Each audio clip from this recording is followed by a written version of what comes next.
Welcome to Wrestling with Rip Rogers. This is episode 37. Rip, what do you think about this new intro music, man? You were hating her other music. Oh, yeah, this is awesome. This is the greatest ever. Remind you of your old clubbing days? Oh, yeah. Yeah? This is disco fever, baby. This is awesome. Like your disco kid days, man. Hell yeah. Oh, yeah, speaking of the disco kid, when I was in working for Nick Goulas in 1978, I had music. Let me fade this out real quick. Listen to this fade. Oh, that's cool. Maybe you could be a cool heel, too. You could have the music loud, soft, loud. You'd be over. All right, go ahead. Nick Goulas, disco kid. No yeah, music, so I had music there. But everybody didn't have music? Well, there wasn't anybody that I knew that had music. So I was sort of like an innovator there. Now, Gorgeous George had it to his, but that was how many years ago before that?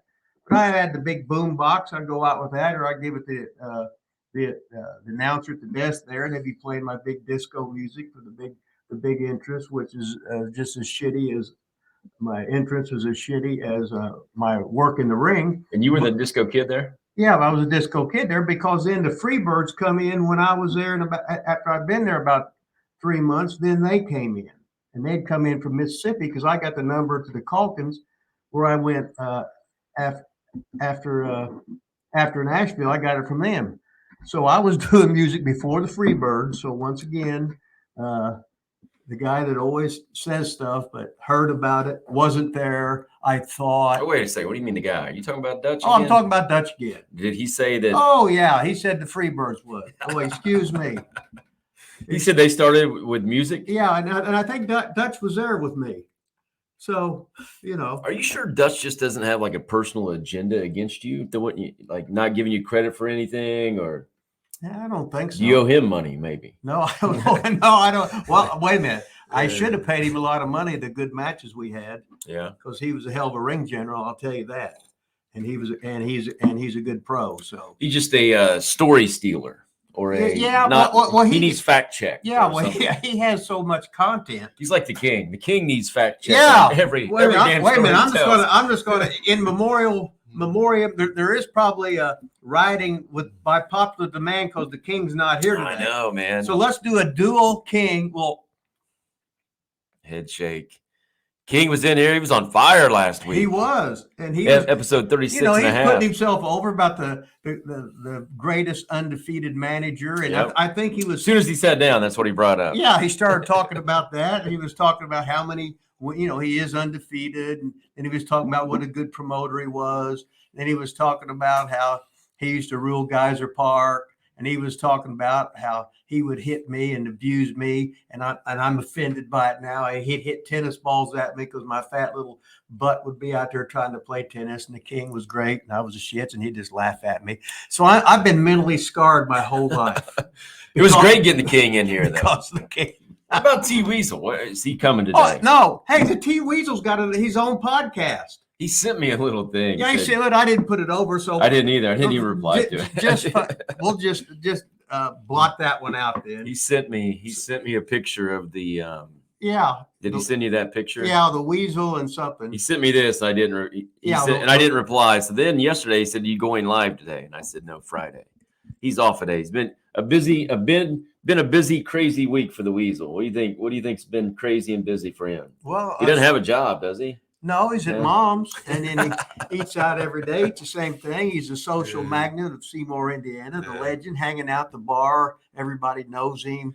Knowing he's going to try and fleece him, but that's the Weasel. So does he really have a podcast, or does he just have a picture that looks like he has a podcast? Well, it says with Kurt Nichols, so they probably got one. Could be true then. Probably due to popular demand. Is that why he's not here today? You think he's recording his own podcast? He might be doing that. You know, the Weasel's a busy man. You know, he's dangling 5 or 6 women.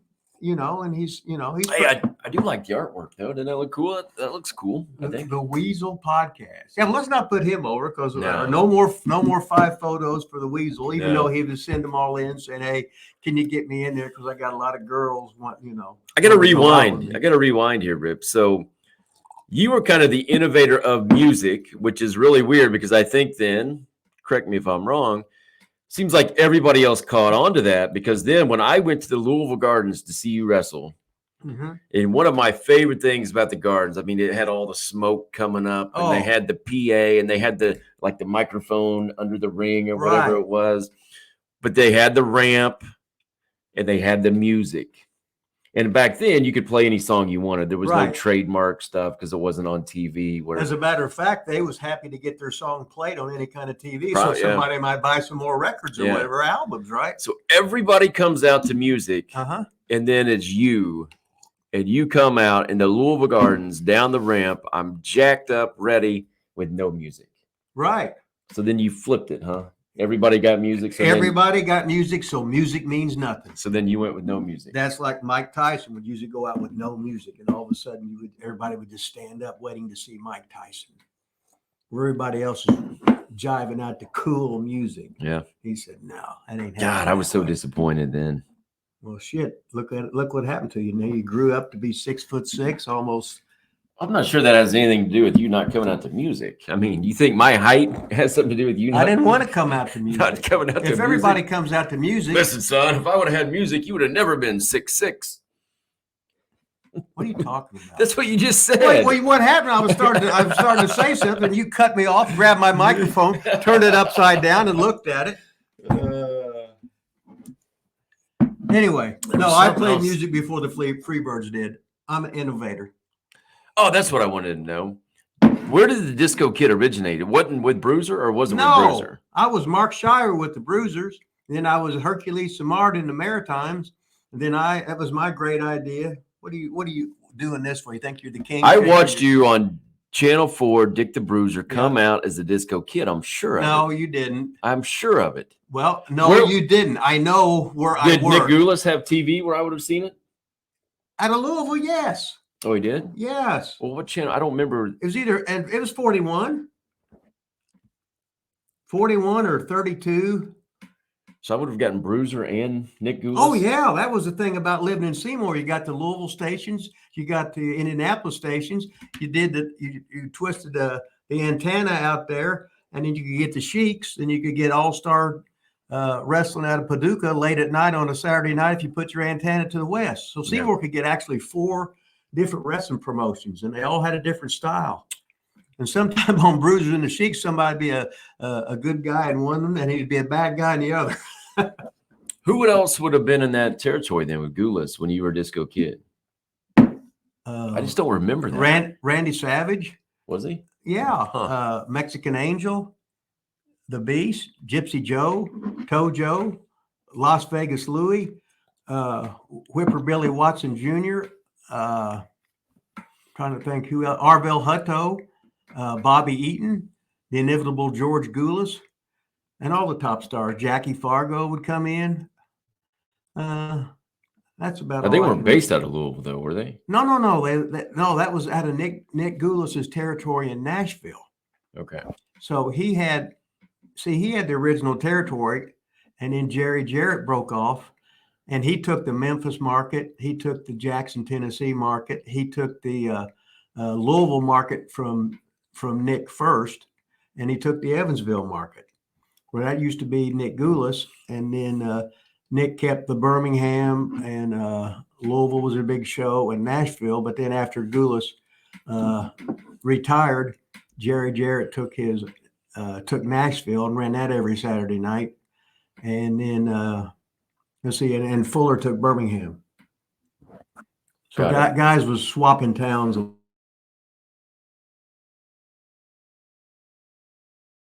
And on 2 different channels, right? Bad guy, good guy. Mm-hmm.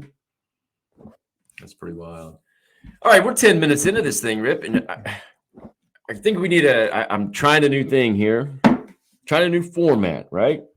Well, we didn't have any format before. So what the hell? Well, we kind of did for 35 straight weeks, or 34 until Buckshot Kid made us start going live and stuff like that. So here's what we're gonna do. I'm recording this show right now. So we're going to go back like we used to and record our show. Me and you, baby. Me and you, just us two. About an hour show, whatever. Put that out. Then, you know what we're going to do today, Rip?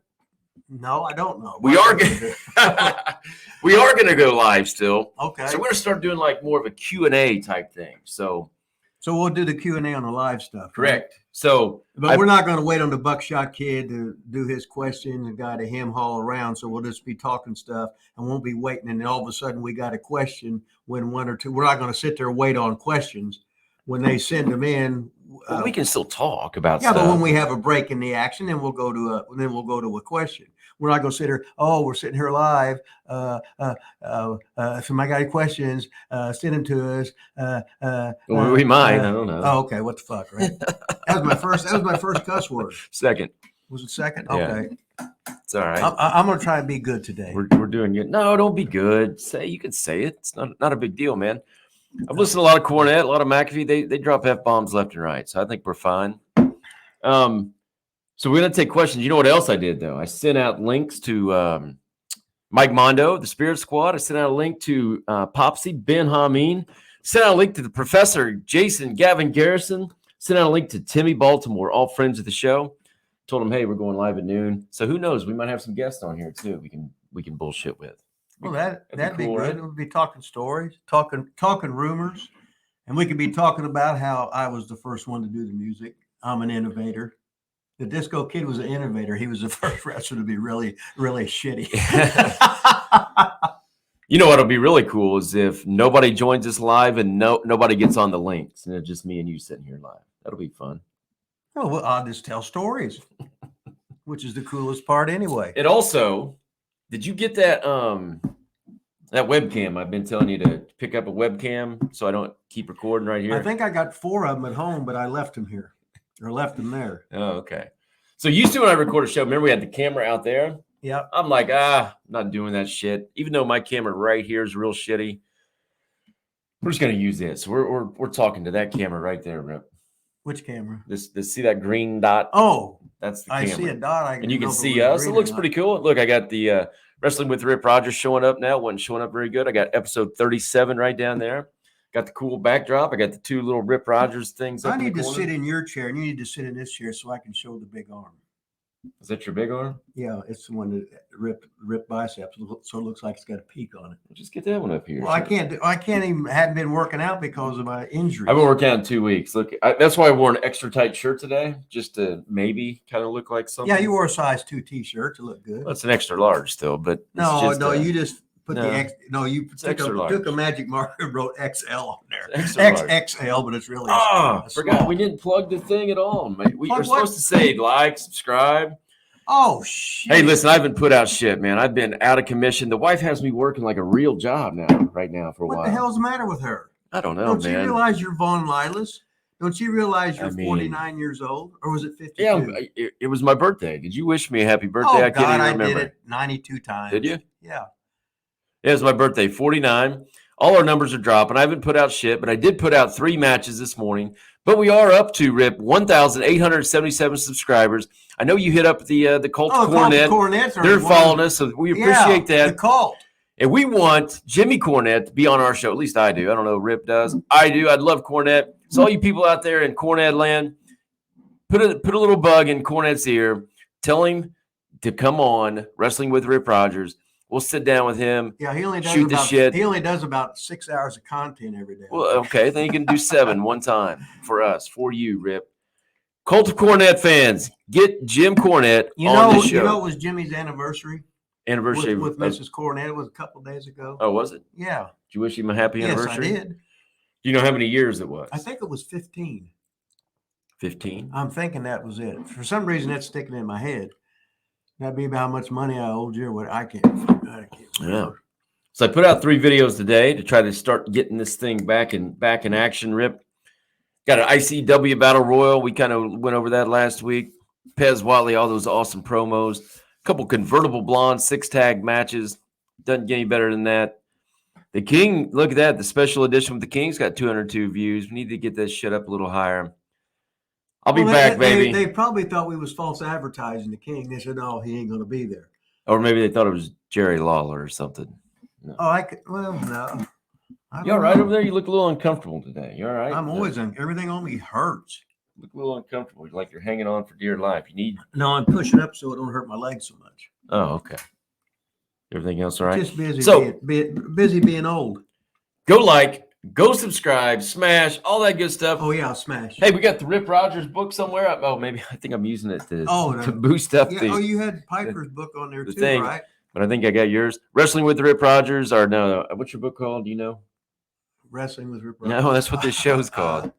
Pro Wrestling Stories or something like that. Remember. Amazon.com, T-shirt, ProWrestlingTees.com, all the good stuff. You know who put my book together, don't you? Prince. Vince the Prince. That's right. So we got to say hi to Vince the Prince. Hi, Vince the Prince. Yeah. How was that? Is that good? Oh, he's over. Hey, tell us about your other son, your favorite son, I should say. We got breaking news. Are you allowed to break that news on here about your favorite son?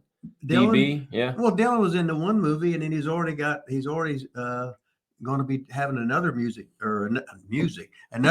too. So he's last time his speaking part got left on the cutting room floor. Imagine that. But this time, it's a movie called Bar Fight. Bar Fight. He's going to be a big thug or the babyface star, whatever. If so, he's going to do the fight scene. So looks like he's going to be a big star here. So and we had him on the show. So shoot. Just think, he used to come into Lila Studios. Now he's on the big screen. I know.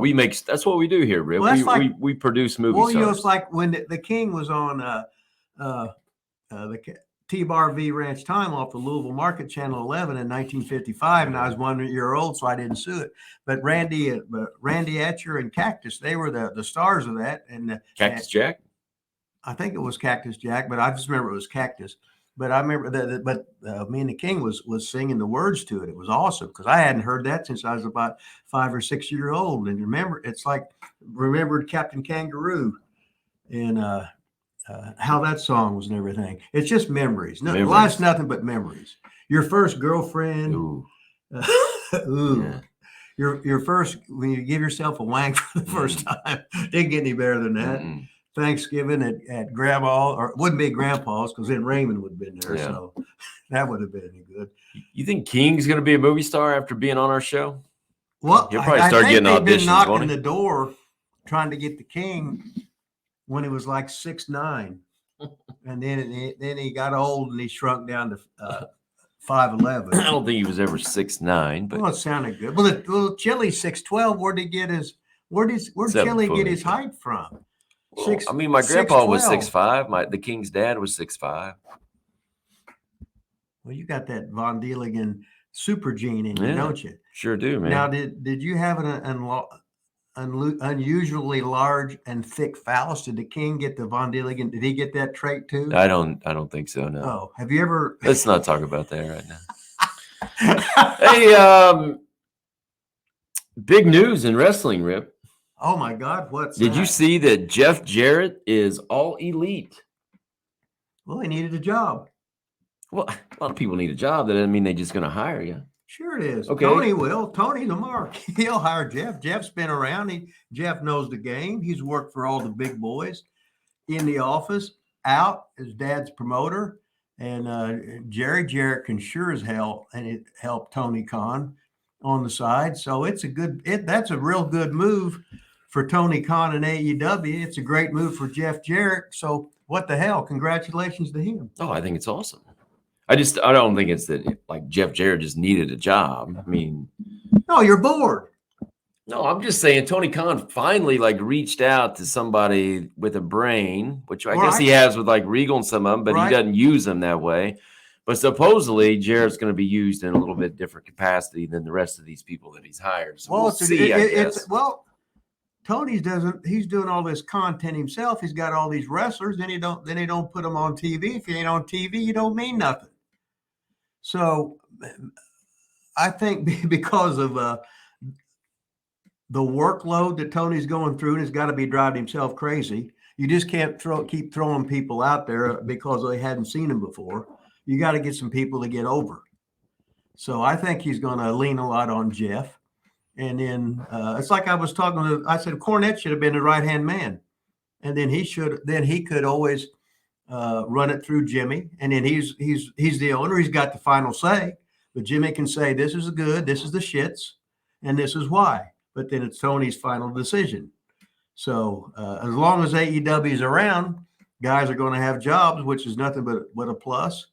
And we got more than one hamburger. So we got Burger King, we got McDonald's, we got Wendy's or whatever. So that's a plus. So great for Jeff Jarrett and great for Tony Khan for getting an icon like Jeff Jarrett, who's been in the business his whole life. So we got an owner that's green, and then we got another guy coming in that's been around the wrestling business his whole life, and it don't get any better than that. You think Triple H cares at all?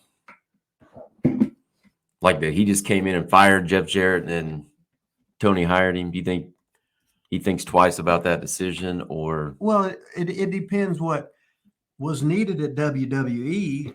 Well, he brought his buddies in. I mean, I don't know what was needed. He just brought all these boys in. Well, I'd rather bring my buddies in than guys that I wouldn't trust. But yeah, so you don't think he cares? No, if you need a job and I was the boss, I'd give you a job. Well, thanks, Rip. If you didn't know anything, that's okay. It's not really the question. The answer. Okay. The question is, do you think he cares? No. Okay. No, Trips is rich. He's figured in. He married the boss's daughter. He's the smartest guy in the wrestling world. Speaking of, I didn't read the articles or whatever, but I just saw headlines. 2 headlines I saw on the internet dirt sheets. One was the investigation with Vince is over, and 2, I think I saw where Vince is not coming back after the investigation. Well, he don't have to come back. All he's got to do is call him or text him, tell him what he wants done. I know, but he's not. You keep saying that, but WWE is totally different than what it was. He's brought back 9 million people that Vince fired. Okay. They're changing lingo. They're changing language. They're changing this, changing that. I don't think Vince really has his thumb on it anymore. Like, I think. Well, you got to remember, when you look at the WWE stock, who owns most of it? Well, Vince. Probably. Vince. So no matter what, he's in a win-win situation. Correct. I agree with that. But I just don't think he's calling the shots. Yeah, they just had what'd they just make? $307 million, I think, on this Q3. I think it just came out. $300 million. Something like that. Whatever it is, they know how to make money. That's for damn sure. Apparently. I don't know how. And product shitty. Well, Vince did his thing. He's an old man. No matter how much you train, Father Time don't wait for none of us. I could be croaked tomorrow. Yeah. So let Vince have a good time, do what the hell he wants to. Yeah. You know what he wants to do? Wrestling. Well, guarantee you that. He can channel that into being Mr. McMahon stud service or whatever. I wonder if he would be allowed to start another wrestling organization. Oh my God. Could you imagine that? That's a good question. That would be awesome. That is awesome. I wonder if him having that much stock in WWE prevents him from being a competitor. Hell, he could sell all that shit out to Disney or whoever, right? Yeah. He could start his own thing. That'd be awesome. He could blow all his money doing what the hell he wants to. Put Triple H out of business. He could be Vince. That'd be the greatest thing ever. How was it? It's wonderful. That's awesome. Yeah. What a thought. That's what we want to do, Vince. You get your own shit going here. Yeah. The Vince Wrestling Entertainment, whatever you want to call it. Vince McMahon. Putting Triple H out of business. Oh, think any better than that. Wow. Maybe with Dylan Bostic, being a movie star, maybe he can start a new wrestling group. Maybe Vince will bankroll Dylan's movies. Oh, maybe Dylan can bankroll us. He's going to be rich here soon. Well, I think he's just trying to get his foot in the door like all the rest of us. And then let's just act like he's rich. Okay. Maybe 10 years from now. I'll only be 78. Oof. And you'll be in the prime of life. I'm in the prime of life right now, baby. You are in the prime of life. I'm gonna go through. I don't think we ever even looked last time to see if we had any emails. I'm gonna check here. I think we've had a couple come through actually. Maybe we'll touch on some emails. Can't remember if we talked Tim Burkett. Do you know that name? I can't place. Oh, look, he sent. Tonight's program. Oh, that's from. That was from England. Programme. Rip Rogers versus Tony St. Clair, Marty Jones, who trained Lord Regal, Peter R. Miller, the Mongolian Mauler, Doc Dean, he died. Dave Rocky Taylor. Yeah, Dave Taylor, who I was with. He was one of the. That's awesome. Remember? USA versus Great Britain clash. I didn't know he was the Nature Boy, Steve Regal. Oh, he was everything. We went through a lot of it. I can't pull that picture up here. I don't know how, but I don't know if you guys can see that. That's a card that Tim Burkett. I don't know if I'm saying that right. For All-Star Wrestling. That's when me and Regal, we come home from Germany because they'd canceled the Dortmund tour, so we went to his house and lived there. and then we worked the shows there in England. He actually sent this to me. It looks like the first time maybe in September. Guess I haven't checked emails in a while or something. Well, you're on it. Jesus, you've been too busy fixing your hair to hide that you're bald up there and putting the gray in the beard. I got a real job now. A few days. Oh, I know. Oh, I've said, your old lady's you have to work 6 days a year. Oh, she said, quit bitching. She's floated. She took you to vacations in Florida. She paid for your vacations in Mexico. You just sit back and you're just you're just her stud, aren't you? That's all you do. I mean, pretty much. What can you say? She doesn't watch the show. Yeah, pretty much. So Tim, let's see, a long time ago asked, what are your memories of working for Brian Dixon in the UK in the 1990s? Maybe we did answer that question. Brian Dixon, did we ever answer that question? I don't think so. Do you remember him? That's what I was just talking about. That was the promoter for All Star Wrestling. That's who Regal worked for when he was in England. That's who Dave Taylor worked for. That's who Tony worked for, because Joint Promotions went out of business with Big Daddy. They had the TV there, and then wrestling actually thrived in England for years and years with no TV, because it's like in America, there's too much wrestling on TV. Then all of a sudden they took it off TV, and now people missed wrestling again. And when there was a live event, they couldn't wait to see it because they wasn't turning the TV on almost every night and get to see shitty pro wrestling. Well, really, wasn't that the whole idea of putting a tape on your local channel, was to get people to come to the big shows? Like, yeah, but what I'm saying is, it's hard to draw when it's on TV all the time. That's what I'm saying. You can see it for free. So if it's not on TV, you're talking at all, right? Yeah, right. Then all of a sudden, I missed that. Then all of a sudden, hey, wrestling's coming to Seymour. My God, I hadn't seen that. It hadn't been on TV for a year. I'm gonna go. I can't wait to see it. Yes, I understand what you're saying, but I'm also looking back when I was a kid, when I would see Channel 3 Wrestling, Jerry the King Lawler, one Saturday morning a week, and that's it for 1 hour. And he might be on like one segment. They might go off. That's when wrestling. And then what do you want to know? You want to see it. That's why everybody went to the Louisville Gardens. Yeah. Or at least, then they show a little snippet maybe the next week of what happened to the Louisville Gardens. Right. But it was all trying to get you to get to the Louisville Gardens. It's all is an infomercial. That's what I'm saying. Right. Yeah.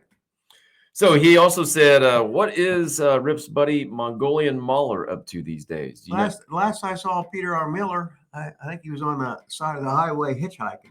Are you serious? Yeah. Like because he. But I had to. I had to block him on the phone. He's a radio rental. He's mental. He's crazy. Oh, really? And he'd be get on the phone.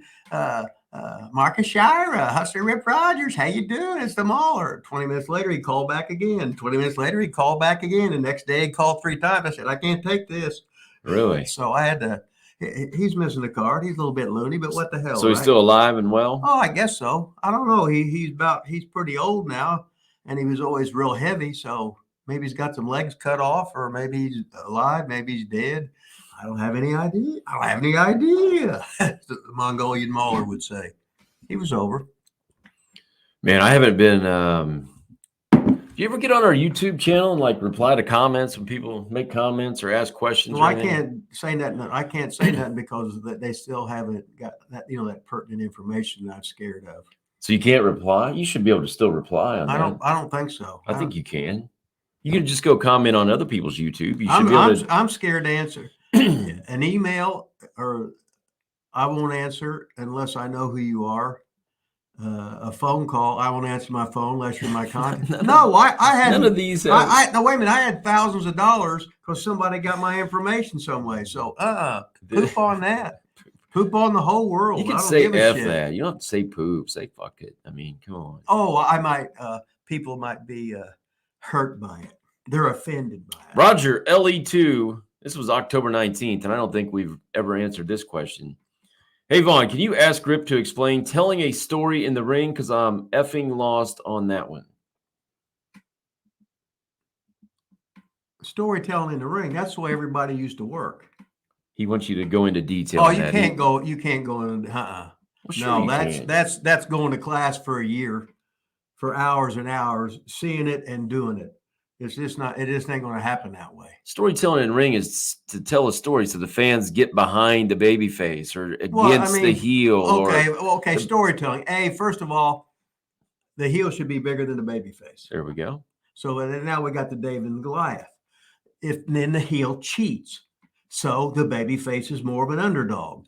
Then if the heel's got a manager, oh my God, distractions, the ref can't see this and that, blah, blah, blah. Now all of a sudden the baby face is the underdog. And you always want to be the underdog, like in a ball game. You want to have your home team getting the shit beat out of you. And at the last, you tie it up and then you win at the end and everybody's happy and you can't wait to go back. How's that? That's great. See, Okay. you can do it. Okay, fantastic. Fantastic. That's the best question I answered today. Yeah. I was the only kid. Yeah. Okay. And you want things to mean something. It's not moves. You want the moves to have a meaning. Like, yeah, it's so simple. Give up on a headlock. They bring the ambulance in because you've got a busted head or whatever, blah, blah, blah. Oh my God, he's hurt, off a simple hold. Instead, nowadays they want to do 122 high, dangerous moves that mean nothing because they cover them and they kick out on 2.9. How fucking original is that? It's the same old shit. Make something mean something. and actually the same thing that you were just talking about before we started recording this, when you're talking about on that other part, the clothesline, like when you're in DCW, like one clothesline meant something and nobody else used the clothesline. That's right. One suplex. Everybody should have a specialty thing that they're famous for. And That's it like, works. that's like if you knew that if Jake DDT'd you, Yep. that was a finish. If Hogan drops a leg on you, that's the finish. Of course, Hogan's sitting around with the 23-inch pythons and he's doing a leg drop as a finish.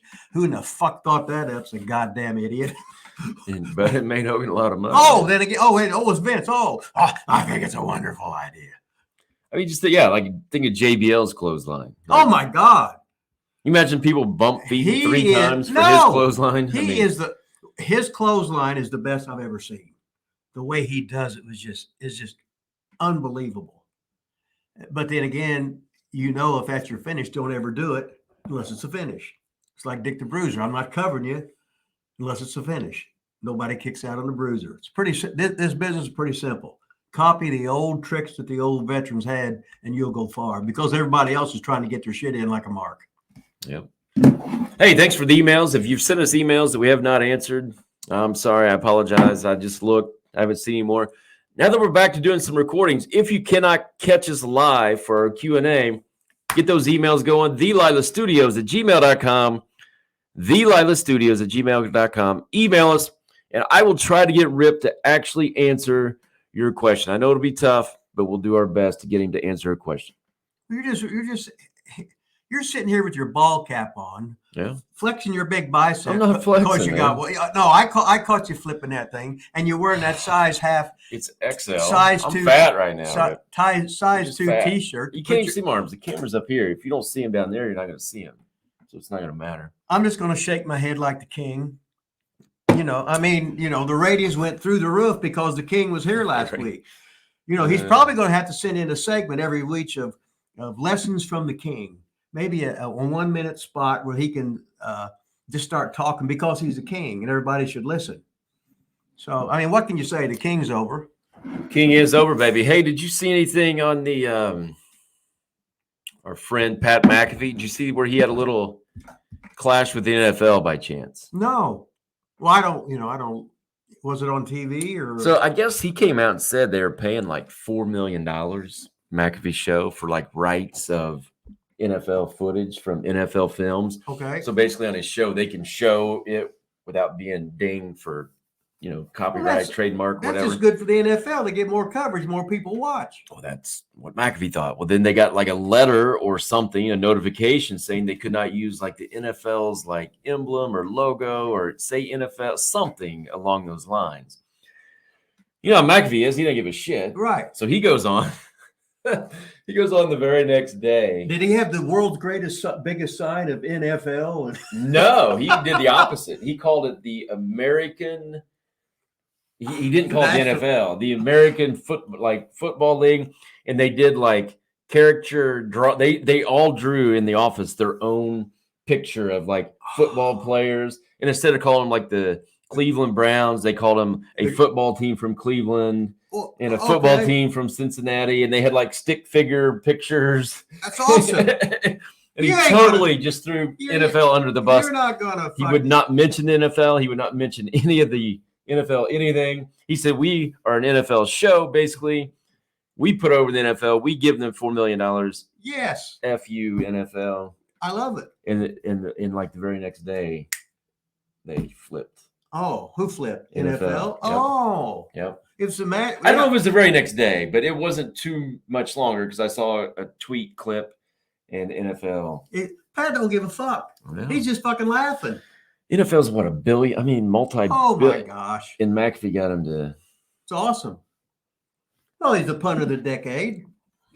I mean, I think you helped train him. You know, I think you helped him get that mentality. Yeah, I think a lot of it came from me. I'm sure. Probably 78%. You think he's going to come on the show here soon? I wouldn't hold my breath. Hey, Pat, open invite, baby. Maybe I'll send him the link. Maybe I'm sure. Oh, his show starts at noon. He's not gonna. Yeah, he's got a. He's not gonna join ours when he's on a live show every day, ain't he? Yeah, 12 o'clock. Yep. So yeah, the man's done pretty well for himself, hasn't he? He's done all right. Not too bad, eh? Eh? Fucking hell, I saw mate, eh? Fucking hell. I was gonna say something else. Have you watched any wrestling at all lately, Rip? Who, me? Yeah, yeah. You know I don't watch TV wrestling. Now, if somebody sends me something on my phone, I'll look at it for somebody. But do I watch TV wrestling? Hell, but I don't watch TV either. God, there was something I wanted to see on AEW, and I can't remember. But guess who's back on AEW national TV all of a sudden for at least one match? Like I'm gonna guess. Just guess. Nope. Okay. I gotta say I couldn't think of anybody. It was Marco Stunt. No, that's a good guess. No, was he the 5'1" guy? Wasn't him. Oh, okay. It was Colt Cabana. Colt Cabana, Rip. Oh my God. So you don't remember we were talking about Colt Cabana getting booted off basically because of CM Punk. Remember that? Yeah. Well, apparently it was true because now that CM Punk is no longer there, or he's at least not there.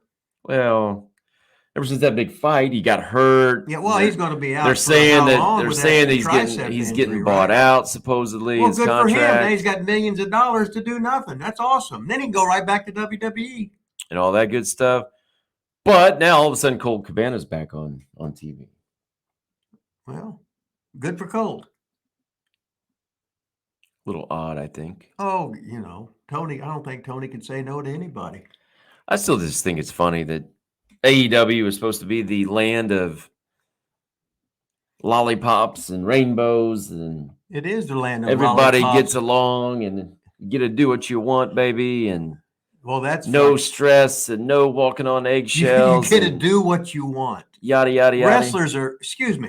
Wrestlers are fucking idiots. Get real. They're guys that they got an 18-year-old mentality. They think they're over. They've watched shit on TV, so they just copy shit. They think they're good. Most of them are skinny fat guys, don't have a clue what the fuck's going on. Get goddamn fucking real. Fucking you got an owner that's a goddamn fan. He's interested in being Booker of the Year from Meltzer's sheet, which is Meltzer's made a hell of a living with it, and Meltzer's with Chico Alvarez, so Chico's over with me. So what the hell, right? Yeah, tell me. So why is Chico over with you? Is that because Midget trained him? Buddy Wayne? Yeah, because Midget trained him. Buddy Wayne trained Chico Alvarez. Then Chico come in, flew into Louisville, and had that hour match with Man Beast on TV. And they'd never seen each other before. So there's no prearranged bullshit. There wasn't no fucking script. They worked an hour, and these guys were students. How did Chico get in with Meltzer? Do you know? I don't have any idea. I don't have any idea. But whatever it is, he's weaseled himself into a prestigious thing. He's treated with respect, and he's made a great living because he loved the wrestling business. So I can't get on anybody about that. What the hell, right? He's having a good time. Meltzer's still having a good time. Hell, they could be 7th grade dropouts. I don't know. What's that got to do with anything? Nothing. But I remember for years and years and years, we could not wait until we got Dave Meltzer sheets, because this is like before cable TV and stuff. Yeah. So it would tell you how the territory's doing in Tampa, what they drew. They had a stooge in every territory calling Meltzer or faxing it to him or whatever they did in those days. But a lot of times the figures, like if Dusty would book and he would, he could tell you how everything was fantastic. They were selling out every night, baby, or whatever. So it's a stooge report, but you had more than a generic idea of how that territory was doing. So you couldn't wait to get that. We called it the kayfabe sheet, the Wrestling Observer, and you'd know every place in the world how they were doing, because they all had agents, stooges, whatever you want to call it, the contacts, sending in the reports of who's in the territory, who's working, who's not there, what big angle they had, how much money they drew, how many people were there, what great finish they used, where they copped this finish from the Amarillo from 1968 that the Funks did, or whatever like that. So, and I'm rambling on and on. But oh, you're good, man. I even remember when we were doing DCW and I would drive down and Chico was still sending you the hard copy of the report. And that's the only to you. And then you would read it. Because remember he started covering DCW in it. You remember that? No. You don't remember that? I just said no. And then I said, you don't remember that? No. Clint, I can't what do you mean? What'd you just call me? You want me to Vaughn. I can't remember. Yeah, and then I remember he reviewed.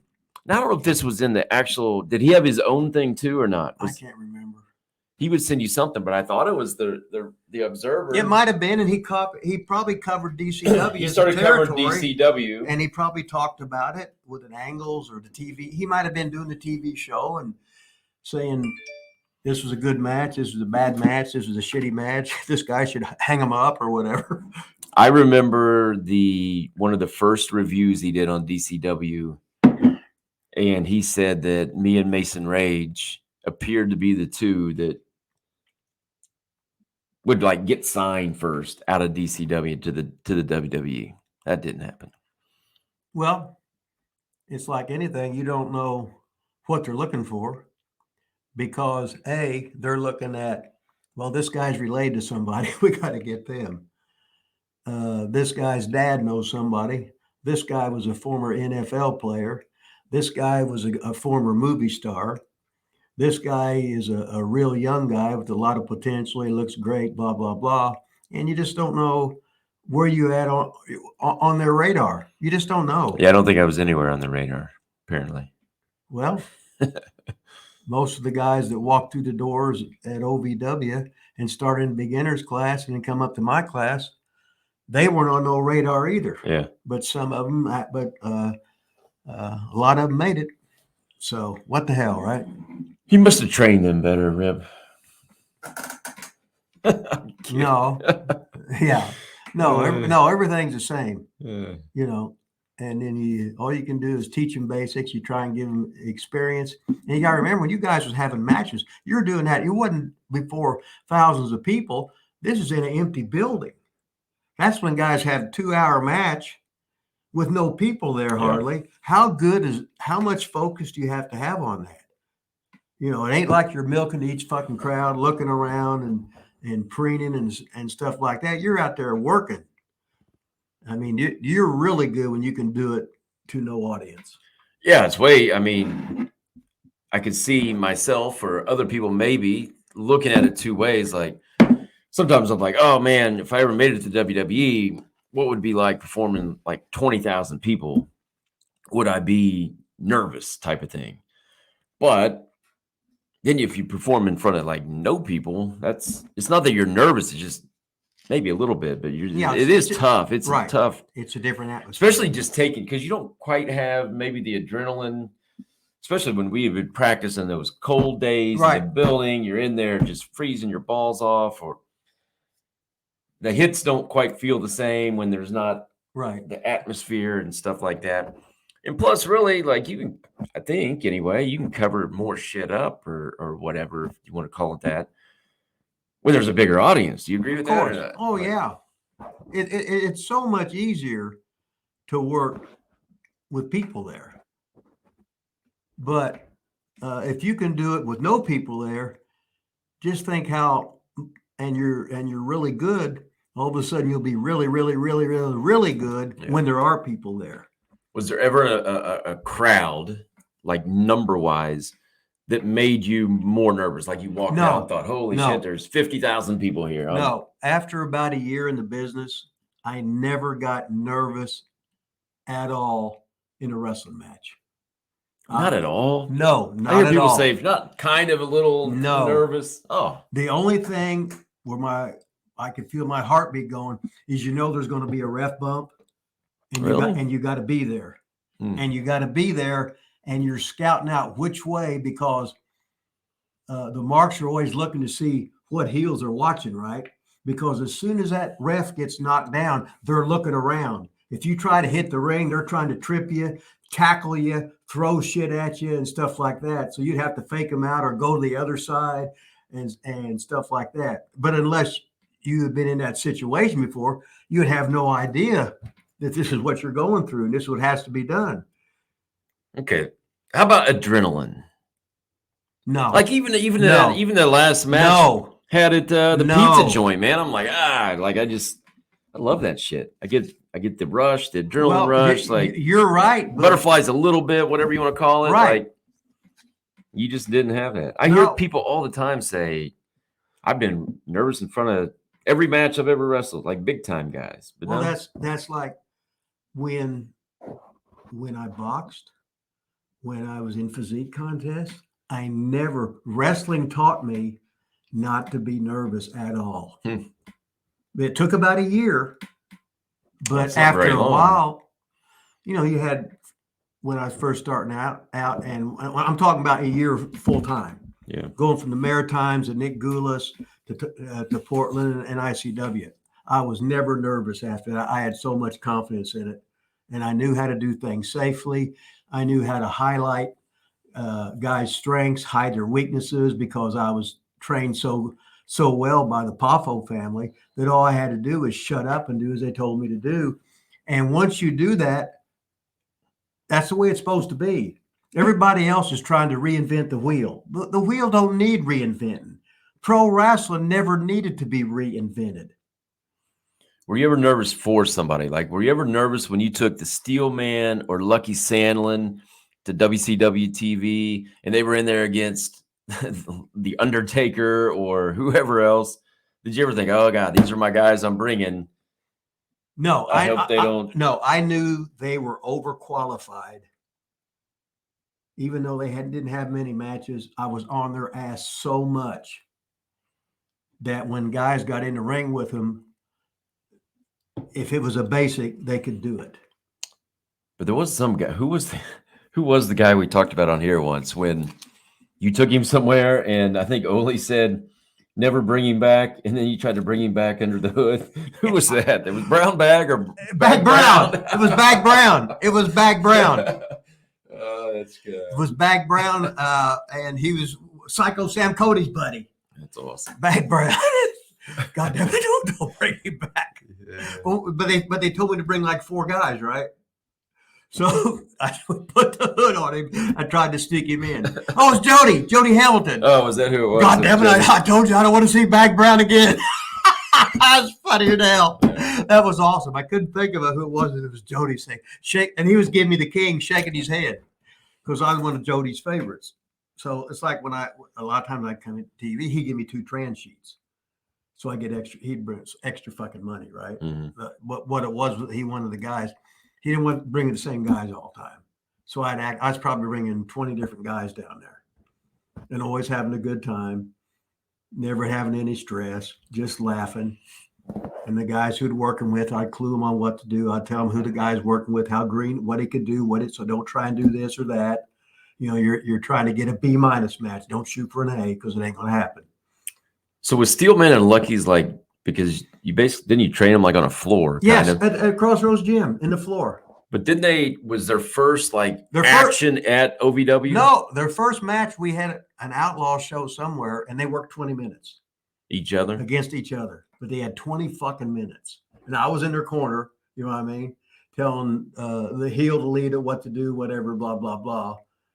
And I couldn't believe for their first match in front of people, they went 20 minutes. It was unbelievable. I said, "Damn, that was good." Because I remember the first year before I got into business full time and just working TVs for Nick Goulas and working house shows for Bruiser and the Sheik and WWE and was WWF in and Oak Hill, West Virginia, and some Georgetown, Kentucky shows and with all the top stars and I used to see those guys at Crossroads and think how big they were, and then I'd see them on TV. I'd think, God, those guys are tiny. Yes, but that was back when everybody was jacked to the gills, and yeah. But even like Steel, I mean, he was always thinner, kind. He had the lean legs like me. Yeah, lean legs. But Sandlin at times looked pretty decent, and then they'd get on TV, and gee, Christmas. Well, the other guys that was the steroid area. Yeah, right. So guys were, it was a body business, was what it was. If you got a body, we can teach you to work. Yeah. That's how Luger was when Luger become a star. He already had the body. Now, and he was he was about 6'3.5", and he was, probably weighed 275, cut, looked great, was a pro football player for how many years? So he was, and he went. He was academically real smart, and he was just a phenomenal athlete. Yeah. And then what happens is you get caught into the narcissist character, and you think he's a fucking asshole. Yeah. And he's not. I mean, like Sting and Warrior were basically, except Warrior really never learned how to do much. Well, that's on the promoters for using him. Yeah. Because he was charismatic. But he drew money, didn't he? Yes, I'm saying there's guys that can have real good matches, but they don't really draw money. Yeah. Which is great. Then the star can be the absolute shits, but he's over. That's like Dusty never had a match that where technically it was good. He walked out there being big fat guy, but he could talk him in the building. He could jive. People believed in him. He was bloody every night, and people loved him.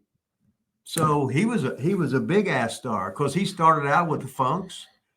So you had to be good there. Yeah. And then back to the Steel Man. But by the end, like he was probably, well, I would say as big as he had ever been, right? Like physique wise. And then everybody was getting kind of smaller at that time, I think, even then. So then Steel Man was big. Yeah, he was sort of a giant. Yeah. Steel Man. R.I.P. Steel Man. Have you heard from Lucky Sandlin at all? No, I think he's still in North Carolina. Last I heard, he was going there to live with his mom. He used to sit there for a while. There was a streak of time. I'm assuming it was him and not like hacked. I would get these videos through Facebook Messenger from Lucky, and it would be the grossest like sex videos you've ever seen. Well, like that sounds lucky, but like a guy getting his like balls bit or like the most absurd, grossest stuff you've ever seen. I would get it. Well, I would just quit watching them. I wish you'd have sent it to me. Oh, why? Huh? God, these I don't even think you would like these. Oh, really? I mean, who knows? I don't know, like chicks smoking cigarettes through their ass. I mean, just awesome. And I'd get them from Lucky all the time. Awesome. I remember what's his name? The owner of Crossroads. John Myers. John Myers. Last time I was in there, we were shooting the shit, and he said the last time he heard from Lucky, he called him on that payphone from like jail or something. They still got the payphone at Crossroads. Oh yeah, it's awesome. And he got a call from Lucky. I think it was from jail or something like that. Awesome. So. Well, memories. It's like I can't remember if it was Steel Man wanted to be trained or it was Lucky, but there was just one of them. I said, I won't train one because I need two of them. So one had to talk the other one into doing it. So I said, I ain't doing one of you. No, fuck you. I remember when we were the Seymour Punks, I was doing a TV and I was just out there, of course. I wasn't wrestling. But at that time, it was at the old building. They just had the hard cam on the, on the, where it was. Well, I was, because Lucky, or I can't remember who was all out there. Was the Weasel there? I can't remember, but I was standing basically in front of the hard cam, having no idea. And Lucky came out or was out there. Somebody relayed the message, something, and said, Danny said, get the fuck out of the way of the hard cam. I was like, oh shit. Yeah. Okay. At least you understood where you knew where. Well, then I did. I said, I mean, I don't. Yeah, I had no idea. Yeah. Well, Well, they should have been told you that ahead of time. Maybe. What do you got to plug here, Rip? We're about out of time here today. What you got down here? Well, this is a wrestling show. I don't know when it's going to play. Probably Monday. Okay, Monday. What's the date? Monday. Oh yeah, you can plug that. Oh, this is for November the 12th. Yeah, Monday's the 7th. Okay, it's the 12th, so that would be a Saturday. Of course, they don't have Saturday on the thing here. No. So that's the very first thing you got to say. Saturday, November the 12th. Saturday, November the 12th. This is November 12th. Who in their right mind would know what November the 12th is? I didn't. Right. You know why I would go to this though? I want to know who. You want to see who the mystery partner is. I want to know who that is. When you got a mystery partner, that means we don't know who the hell it's going to be. Because if it was somebody, or he's the shits. If it was somebody any good, they would advertise. If it was Hulk Hogan, he would be on the poster. Hey, ladies and gentlemen, it might be Andre the Giant, it might be Hulk Hogan, it might be Ricky the Dragon Steamboat, it might be Randy Savage. Or it Savage. might be Joe from down the road. It's probably Joe from down the road. But anyway, we're going to plug the big November 12th show in Fortville, Indiana at the Mercy Road Church. Drew Skills is going to be there. Anthony Totelli, Chuckles, the mystery partner, Paragon, Sam Knight, the highlight reel with a Hollywood. I think something spelled wrong or whatever. Let's put that in. But this is with Rich Abbott, so he runs shows there. So November good luck 12th. To them. Survival, baby, survival. Look at that. We're plugging it, so we might start plugging some local shows here. Okay, so that'd be cool. Speaking of local shows, have you heard anything about my heat with Supreme Wrestling? Is that since I did my national apology? They kayfabe me totally now because of your big mouth. Have you not been talking to this microphone this whole time? No, I guess not. Well, I had to pee and I sort of pushed it back. So they've kayfabed you this whole time now? Yeah. Since before he was wanting me to come in for a date, one of the shows, because they're running Seymour and they ran Brownstown too. And then all of a sudden, now I'm a no good bastard. Huh? Man. Because of you trying to get, what are you doing? Is that clickbait? Is that when you're trying to start a program? You know what's funny is when I initially said, hey, Brooklyn Pizza, they're doing a show and Supreme Wrestling's running. You're like, I'm not a part of Supreme Wrestling. Well, I wasn't. And now you want to be a part of Supreme Wrestling. I mean, come on. No, don't try. Pick a side. I ain't picking no goddamn side. They fucking pay me money. And they get me out of the house, right? Well, I mean, not anymore. Not anymore. Shoot. Sorry about that, Rip. No, I'm in. Oh, you're back in with No, him? I'm always in. Oh, okay. All I got to do is tell Eric Draven. I said, hey, put me on this show. He'll say, okay. Okay. So, see, I didn't really do anything wrong then? No. You're just trying to work a program with him, and you'd be the big heel, and he'd be the baby face. Yeah. Now we got the how you work. You're the giant, the David versus Goliath. He's the local guy. You're the no good bastard that knocked his company, etc. Blah blah blah. Called working, getting heat. Could have been so good, couldn't it? It could have been the greatest ever. It could have been the greatest thing ever. And instead, I got a bunch of emails saying that I was mean, I hurt people's feelings. And then they could take. They're gonna call me bald. Well, I didn't wrestle with a hat on the other time. I'm just saying. Who was the guy who used to wrestle with a hat on? With a hat? Yeah, remember you had that guy who wrestled with a hat on? You don't remember that? Was it Rip or what? I don't know. I think he was kind of bald. You always said that guy with that. Look at that, Rip. We're back. Look at this. We're almost at an hour, right on the nose. Wrestling with Rip Rogers on YouTube, baby. Episode 37. Go like, subscribe, smash that like button. Match, baby. Buy Rip's book on Amazon.com. Hey, who sent me this? Buy his shirt. Oh, the heel, baby. I don't have mine on. He doesn't talk to us anymore either. Nemeth. Yeah. I don't know, Nemeth. Brian Nemeth. My guess is he's getting heat from Tony Khan because he totally cut us out of the picture here. Oh, here we go, Rip. Anything else to add? I got to pee. Got to pee, baby. So was that it? We still So on?